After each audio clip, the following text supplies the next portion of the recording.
except the first game, every game was so close, and every team could won it, and we just find a way to win the game. Especially we were down 15, and to come back and win the game. It was just probably happiness. Me and AD were just talking in the locker room for a little bit. I think we came to the consensus that, if not one of the best, probably the best team that we've played since we've been together for our 4 years. They're just well orchestrated, well put together. They have scoring, they have shooting, they have playmaking, they have smarts, they have length, they have depth. JJ, I hate to point fingers, but who's the biggest culprit of the Lakers' demise? The biggest culprit of the Lakers' demise is the Denver Nuggets. They are and they were the better basketball team. And you can maybe point a finger at Anthony Davis's Game 4 shooting performance. Anthony Davis averaged 27 and 14 in this series on 49% shooting. LeBron James, at 38 years old, playing over 40 minutes a game, averaged essentially a 27-point triple-double on 51% shooting. Austin Reeves had a great series. Roy Hachimura had another series with a bunch of big moments. This, to me, is about the Denver Nuggets. And if you look at this series as a whole, over a 4-game series, the point differential was 24. That's tied for the 4th lowest in a 4-game sweep in a 7-game series in NBA history. This was an extremely competitive series, and when it comes down to it, Nikola Jokic and Jamal Murray won this series for the Denver Nuggets. Jokic going into the finals, third player ever to average a triple-double going into the finals. Jamal Murray, the first player ever to average 35 and 5 on 50, 40, 90 shooting in the conference finals. These guys, the Lakers didn't lose the series. The Denver Nuggets won the series. And before the series, I talked about the X factor for me, and that was Aaron Gordon. He came up huge in Game 4, 22, 6, and 5. And I want to show you the 2 key defensive plays at the end of the game, because I thought this was just incredible defensive execution from Aaron Gordon and the Denver Nuggets. Let's roll this tape right now.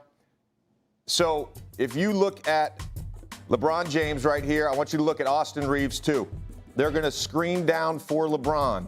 This is a play with 3+ seconds on the clock that every team runs in the NBA. This is just going to be a fake dribble handoff to Austin Reeves. Now watch Aaron Gordon here, reads it perfectly, stays with LeBron, gets the beautiful contest, tough shot, Denver retains the basketball. Now, on the next play, this is the guy I want you to watch, Jamal Murray. Like they did time and time again, they're going to use Jamal Murray's man to screen for LeBron. Aaron Gordon does a good job fighting over. Now watch Murray here. All eyes right now on the basketball. Gets a nice dig here, forcing the tough shot, and Aaron Gordon gets the block, and the Lakers' season is over. Again, those were not mistakes made by the Denver Nuggets that the Lakers didn't take advantage of. Those were excellent defensive plays at the end of the game. And the last thing I want to say about why I think the Nuggets won this series, think about this. Think about 4 shots in this series.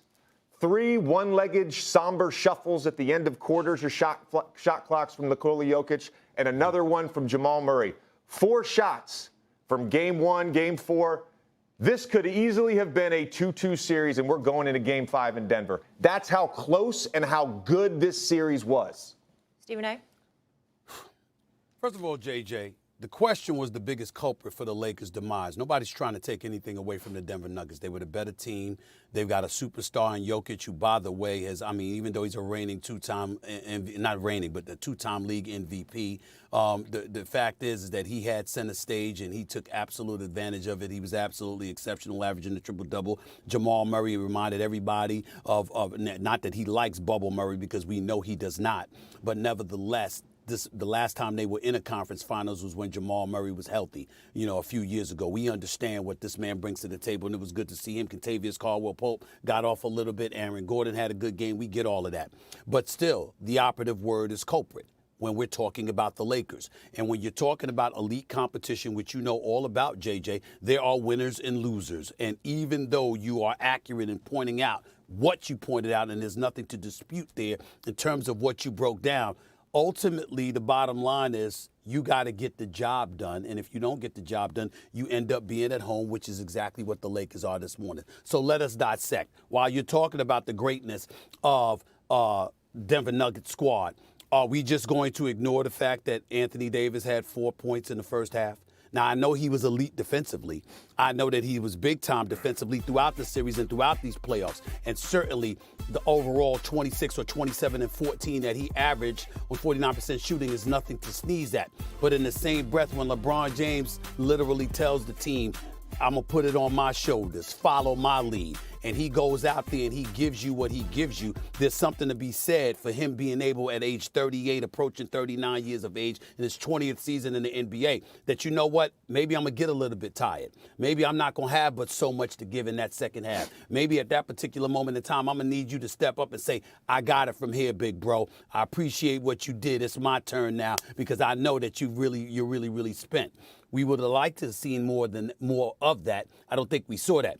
Don't get me started with D'Angelo Russell. I mean, you talk about a brother that cost himself some money. I mean, good luck. Good luck. 4 points. I mean, this dude was anemic. 32% shooter. What is it? 13% shooting from three-point range. Anemic, no threat whatsoever. Just awful. To the point where he got to a point where he was passing up shots. D'Angelo Russell wasn't even looking at the rim half the time because he was petrified of shooting the damn ball because he knew nothing was going in. He couldn't hit the backside of the ocean if he was standing in it. It was that damn bad. And he probably cost himself some money in the process because of how god-awful he was.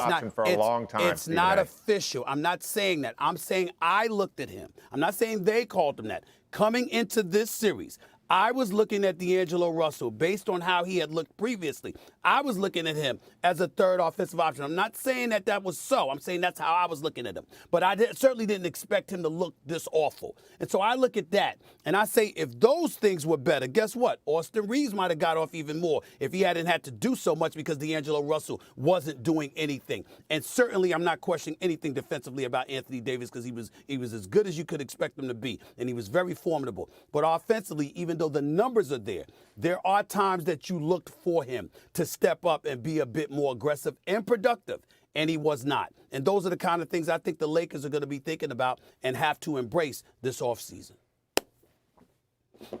I actually think that there's good feelings here. The LeBron comments after the game caused me a little bit of a pause, but Denver was brilliant.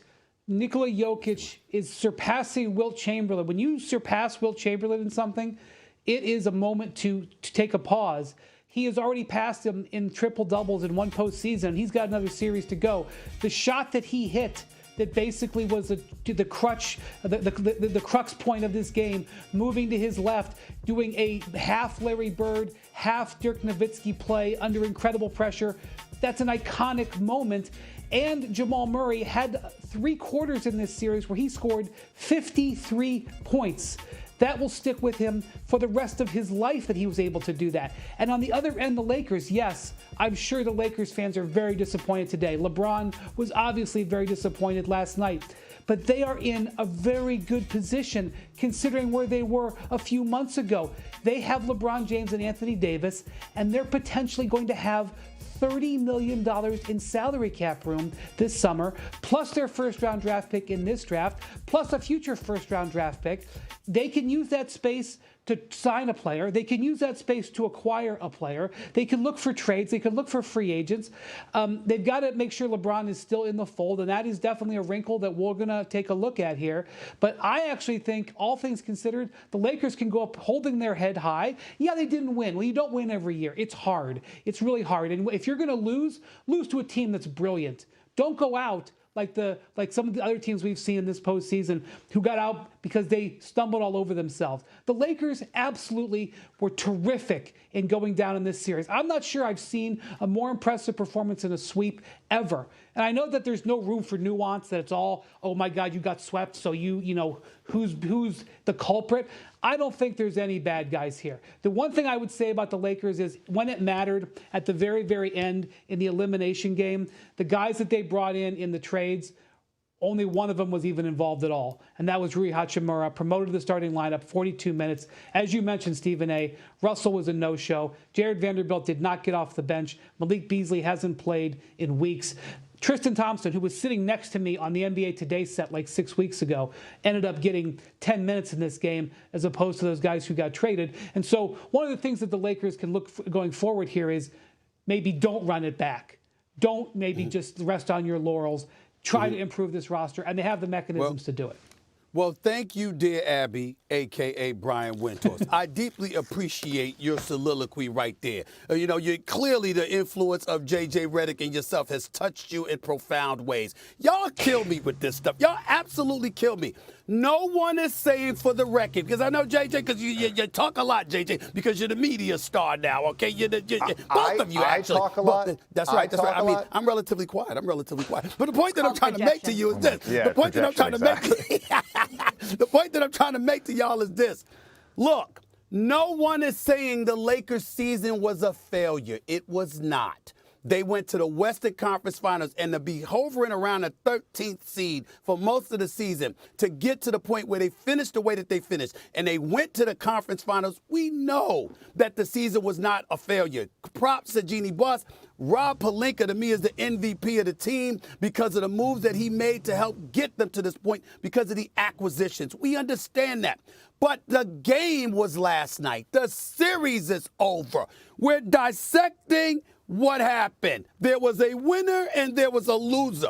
Stop with all of this. Don't get caught up in the trolls and all of this other stuff. Oh, we want to make sure we don't react to what they say because people out there saying the season's a failure. Damn them. The hell with them. They're trolls for a reason. I'm simply saying, when you look at the Los Angeles Lakers, you can literally deduce that the season was a success, but you can point to this series and say, excuse me, you got one of the greatest players in the world and one of the greatest players in the history of the game.